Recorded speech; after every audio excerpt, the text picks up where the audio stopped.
এই শহরের বিভিন্ন জায়গায় এমন সিসিটিভি বসানো আছে এবং সেখানে অমন অ্যাপস আছে যেখানে হিন্দু হলে তা চিহ্নিত হবে, মুসলমান হলে হবে না। রবিবার 22 জুন ভাটপাড়ার মজদুর ভবনে সাংবাদিক সম্মেলন করে অর্জুন সিং বলেন, বিজেপির কোনো আন্দোলন হলেই সেই ছবি তুলে পুলিশ তৃণমূলের গুন্ডাদের হাতে দিয়ে দেয় যে এরা বিজেপি করছে, তোমরা ওদেরকে হুমকি দাও। কিন্তু যখন কোনো বিজেপি কর্মী জানে শেষ হবে, তার উপরে হামলা হবে, তখন সিসিটিভি খারাপ হয়ে যায়। এরকম সিসিটিভি ক্যামেরা পৃথিবীতে কোথাও পাওয়া যাবে না, যেখানে রাজনৈতিক দল দেখে, রং দেখে চালু হয়ে আবার বন্ধ হয়ে যায়। সেখানে এমন অ্যাপস ডাউনলোড করা আছে যেখানে হিন্দু হলে, রাষ্ট্রবাদী হলে সেই ক্যামেরাটা চালু হয়ে যায়। আর যখন কোনো মুসলমান অপরাধী থাকে বা তৃণমূলের অপরাধী থাকে, তখন ওই অ্যাপসটা আবার বন্ধ হয়ে যায়। মমতা ব্যানার্জির পুলিশ এত ডেভেলপ করেছে সেটা ভাবতে পারবেন না।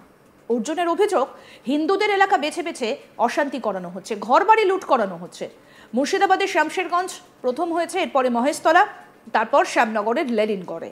আমরা হিন্দুদের বাঁচানোর লড়াইটায় নেমেছি, হিন্দুদের বাঁচাবই। 2026 সালে আমরা ক্ষমতায় আসবো এবং হিন্দুদের বাঁচানোর জন্য আমাদের ক্ষমতায় আসতে হবে। হিন্দুরাই রাস্তায় বেরিয়ে এই ক্ষমতা নেবে, এ নিয়ে কোনো সন্দেহ নেই। কি বলছেন বিজেপি নেতা অর্জুন সিং, শুনবো। যখনই দেখবেন কোনো বিজেপির কোনো আন্দোলন হবে, তো সব ছবি আসবে, ওই ছবিগুলো থানা তুলে তৃণমূলে গুন্ডাদের হাতে দিয়ে দেয়, এরা বিজেপি করছে, তোমরা ওদেরকে থ্রেট করো। কিন্তু যখনই কোনো বিজেপি কর্মী খুন হবে, তার উপরে অ্যাট্যাক হবে, তার উপরে কোনো গণ্ডগোল হবে, তখন সিসিটিভি ক্যামেরা খারাপ হয়ে যায়। এরকম সিসিটিভি ক্যামেরা আপনি পৃথিবীতে কোথাও পাবেন না, যেটা দল দেখে, রং দেখে চালু হয়ে আবার বন্ধ হয়ে যায়। এরকম ওর মধ্যে অ্যাপস ডাউনলোড করা আছে, সেখানে হিন্দু হলে, বিজেপি হলে, রাষ্ট্রবাদী হলে সে ক্যামেরাটা চালু হয়ে যায়। আর যখন মুসলমান, যখন ওই অপরাধী থাকবে, যখন কোনো তৃণমূলে অপরাধী থাকবে বা তৃণমূলে কোনো নেতা কোনো দুষ্কর্ম করছে, ওই অ্যাপটা বন্ধ হয়ে যায়। অত ভালো ডেভেলপ মমতা ব্যানার্জি সরকারের পুলিশ করেছে, আপনি ভাবতে পারবেন। 200 ভাবে পরিকল্পিতভাবে খুন করা হয়েছে। যেহেতু এই লোকটা মানে দিলীপ কুমার সাউটা এই কেসের মূল সাক্ষী হিসাবে ছিল।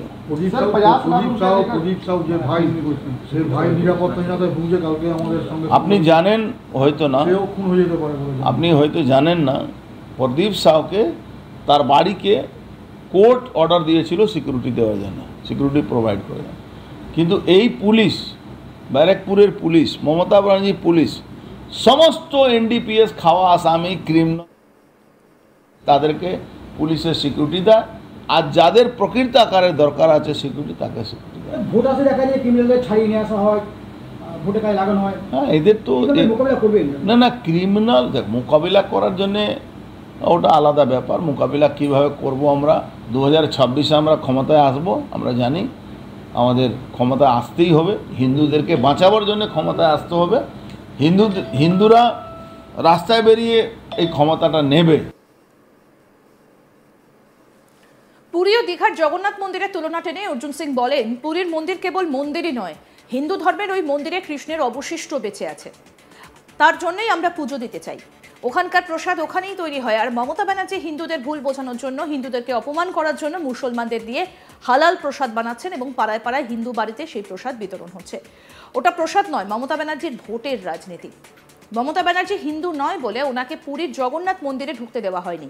আর সেই কারণে পশ্চিমবঙ্গের মানুষের পরের টাকা দিয়ে দীঘায় জগন্নাথ মন্দির বানিয়েছেন। তার ধারণা ওই মিষ্টি প্রসাদ কেউ খাবে না। এমনিতে মুসলমানের দোকান থেকে এখন কেউ জিনিস কিনে খেতে চায় না, সেখানে মুসলমানের তৈরি ওই হালাল প্রসাদ কেউ খাবে? কি বলছেন বিজেপি নেতা অর্জুন সিং, সেটাও শোনাবো। আমাদের দুর্ভাগ্য কি হিন্দু ধর্মের বিরুদ্ধে যে কোনো কথা বলতে পারে, যে কোনো লোক তাকে অপমান করতে পারে, কিন্তু হিন্দুরা মুখ চুপ করে বসে থাকে। আপনারা জানেন আমাদের পুরী জগন্নাথ মন্দির, সেটা মন্দির না, পুরী জগন্নাথ মন্দির আজ পর্যন্ত আমাদের ধর্মে হিসাবে এখনও কৃষ্ণের অবশেষ ওখানে বেঁচে আছে, তার জন্যই আমরা পুজো করতে পারি। ওখানকার প্রসাদ ওখানে তৈরি হয়। আর মমতা ব্যানার্জি হিন্দুদেরকে ভুল বুঝাবার জন্যে, হিন্দুদের অপমান করার জন্যে আজকে মুসলমানদেরকে দিয়ে উনি এই প্রসাদ বানাচ্ছেন, হালালা প্রসাদ উনি বানাচ্ছেন। আর দোকানে দোকানে, পাড়ায় পাড়ায়, মন্দিরে না, পাড়ায় পাড়ায় মুসলমানদেরকে ঠিকা দিয়ে দিয়েছেন। তারা বানিয়ে হিন্দু মন্দিরের নামে প্রসাদ বাড়িতে বিতরণ করবে। ওটা প্রসাদ না, ওটা মমতা ব্যানার্জি একটা ভোটের রাজনীতি উনি করতে যাচ্ছেন। জগন্নাথ মন্দিরে করতে গেলে, কেন ওনাকে জগন্নাথ মন্দিরে ঢুকতে দেওয়া হয়নি, কেন উনি হিন্দু নয়। তার জন্যে উনি পশ্চিমবাংলা মানুষের টাকা দিয়ে উনি মন্দির বানালেন, ট্যাক্সের টাকা। ওনার এটা অধিকার নেই, মন্দিরে কোনো ট্যাক্সের টাকা দিয়ে মন্দির তৈরি হয় না, আমাদের ধর্মে এটা বলা আছে।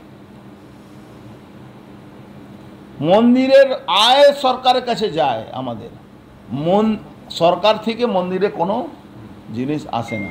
আর এই টাকা তো হিন্দু মুসলমান সবার ট্যাক্সের টাকা, যত মুসলমানরা এমনি ট্যাক্স ফ্যাক্স খুব কমই দেয়, যারাই দিয়েছে, তাহলে ওই টাকা দিয়ে ওই মন্দির, মুসলমানের টাকা দিয়ে মন্দির, তো মন্দির হতেই পারে না আমাদের ধর্ম অনুসারে।